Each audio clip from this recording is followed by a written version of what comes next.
Olá pessoas, tudo bem? Hoje estou aqui para falar com vocês sobre este livro, que é sensacional, chamado A Outra Volta do Parafuso, do Henry James. Já vem.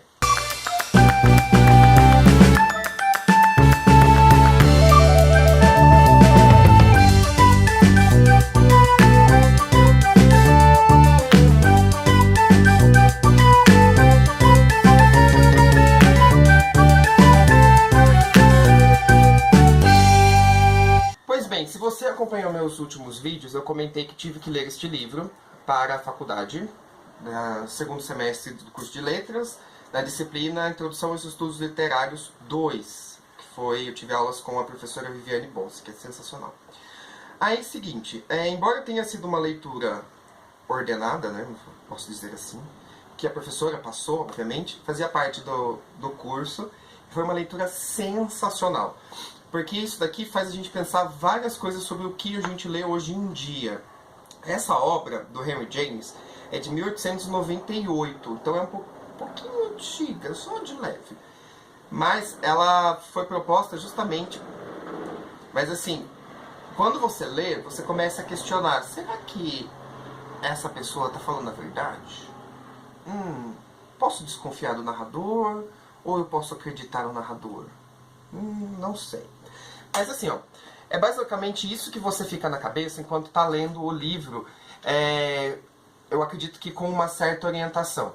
Porque se eu tivesse pegado esse livro para ler do nada, sozinho, eu iria ler de uma forma. Como teve uma proposta por trás da leitura que eu queria passar para vocês, a história muda completamente.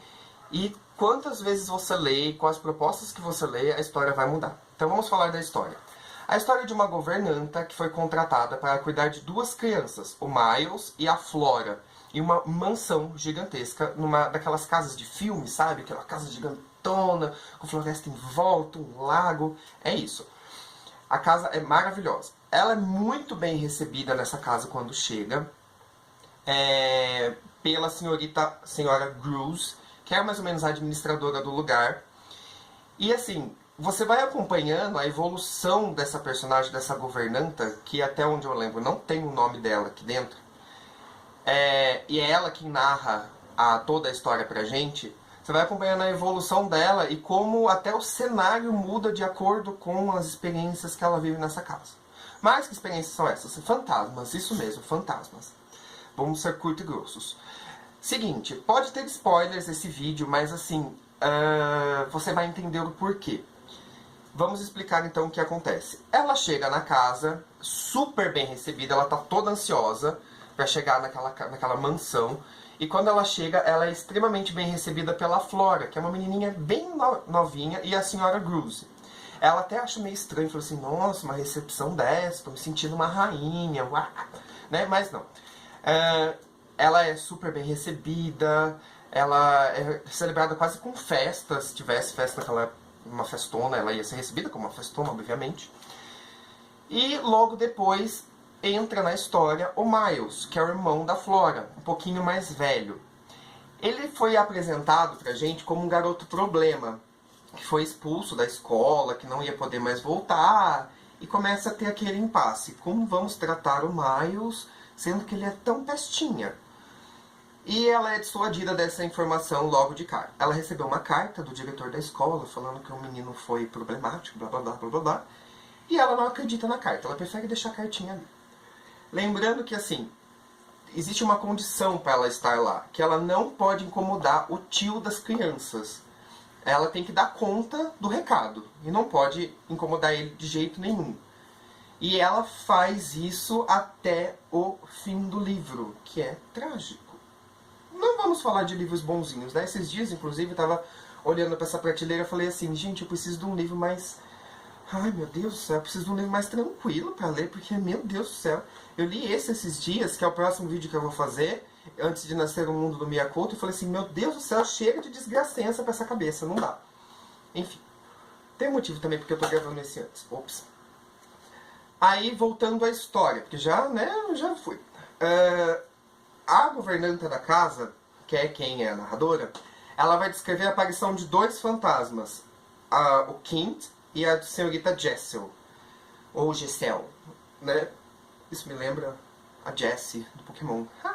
Enfim, ela vai ver a aparição destes dois em determinados momentos ao longo da história. E isso vai começar a mexer um pouquinho com a sanidade dessa governanta.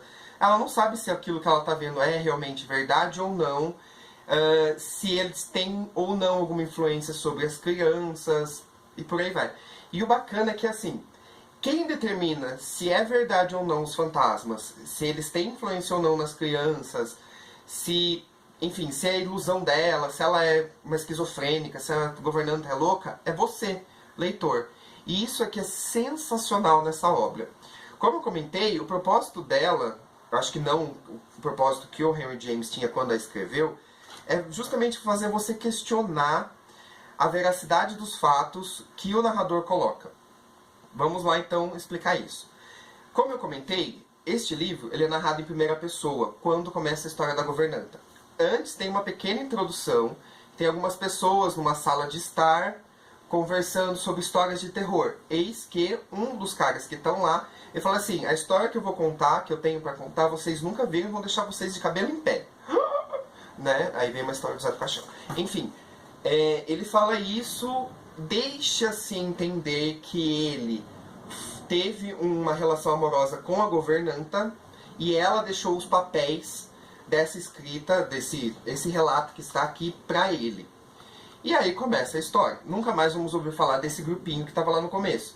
De certa forma, é uma introdução que já te faz pensar. Ela escreveu, deu pra ele, eles tiveram ou não uma relação amorosa, que tipo de governanta tem uma relação amorosa com o cara que ela deveria cuidar, e por aí vai. Esse é um dos questionamentos possíveis, que eu confesso que eu não tive quando li. Vou explicar também.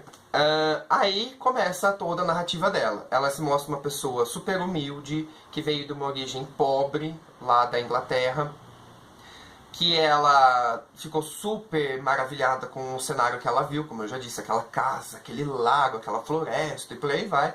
E ao longo do livro você vai vendo meio que a sanidade dela dando uns altos e baixos. Inclusive tem uma citação aqui que é bem bacana, que fala desses subidas e descidas de uma gangorra e por aí vai. Olha só que legal. Na página 18, eu copiei o seguinte trecho. Havia na cena uma grandeza que a tornava algo bem diverso do meu pobre lar, ou seja, quando ela chega lá na casa. E imediatamente surgiu à porta, de mãos dadas com uma menininha, uma pessoa cortês, que me fez uma mesura tão reverente quanto se eu fosse a dona da casa ou uma visitante de distinção. Na Harley Street, a casa me fora descrita em termos mais modestos, e esse fato, quando o relembrei, fez-me ter o proprietário em mais alta conta do que antes, levando-me a pensar que eu viria a desfrutar algo mais do que o prometido.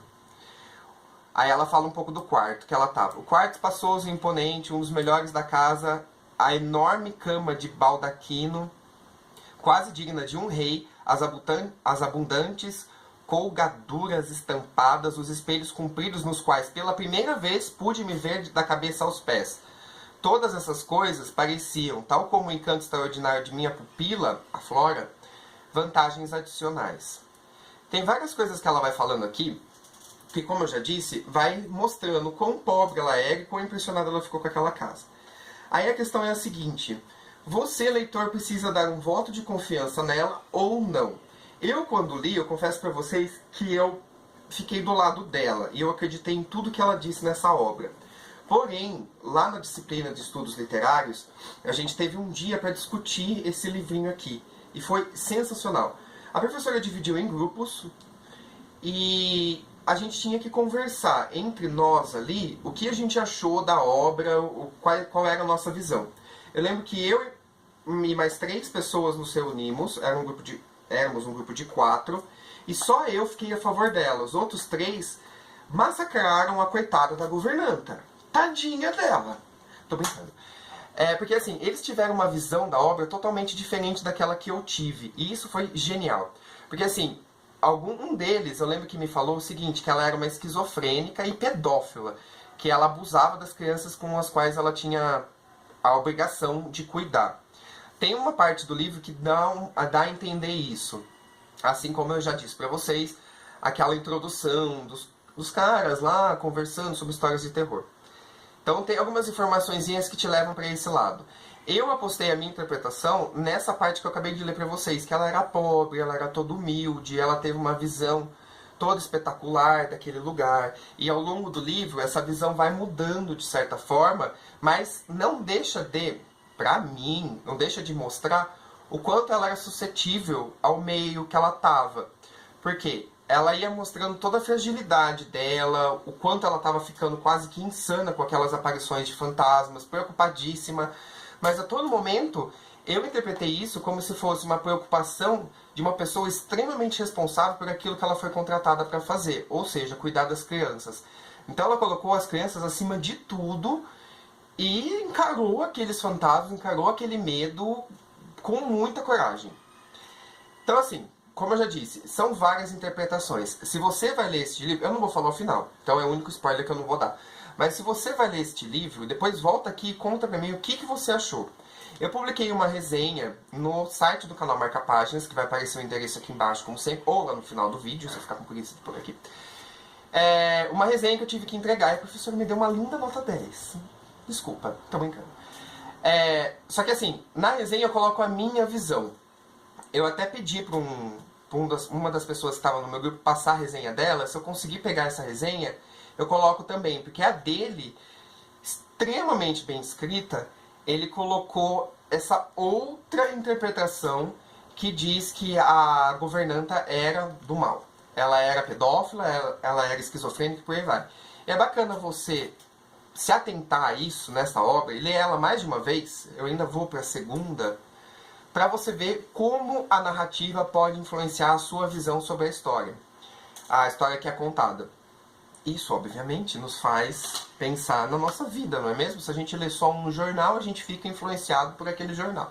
Se a gente lê mais de um, a gente tem um todo, quase uma metade do acontecimento para a gente poder interpretar melhor, né? Fica a sugestão. Você que lê um jornal só, vamos começar a ler mais. Se você fica republicando coisas no Facebook, melhor você ver de onde que vem, não é mesmo? Lições para a vida. Então é isso, gente. Eu resolvi gravar este livro aqui. Olha a heresia, né? Depois vem gente me ameaçar de morte porque eu coloquei o livro de ponta cabeça. Vamos segurar ele de um jeito mais delicado aqui pra você. Eu resolvi fazer este livro, a resenha deste livro aqui antes desse, justamente pela capacidade que ele nos dá, ou capacidade de nos dar não, justamente pela questão que ele levanta pra gente de questionar quem que é o autor que está escrevendo e o que é que ela está contando pra gente. É verdade, não é? Pode estar manipulado, né? Obviamente, é a visão de um personagem. Então a gente tem só uma parte da questão, não é mesmo? Se você ficou curioso por que é a outra volta do parafuso, lê meu texto lá no canal, no site do canal, que eu coloquei certinho o porquê, tá bom? Então é isso, gente. Vou parar por aqui para o vídeo não ficar extremamente longo como todos os que eu faço, né? É só uma dica para você começar a questionar os livros que você lê e também para você se divertir com uma historinha de terror.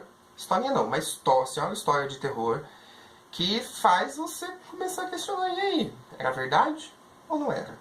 Existia fantasma ou não? Quem era Kint? Quem era a Sarah Jessel? Senhorita Jessel, não é mesmo? Então é isso, gente. Até o próximo vídeo. Tchauzinho.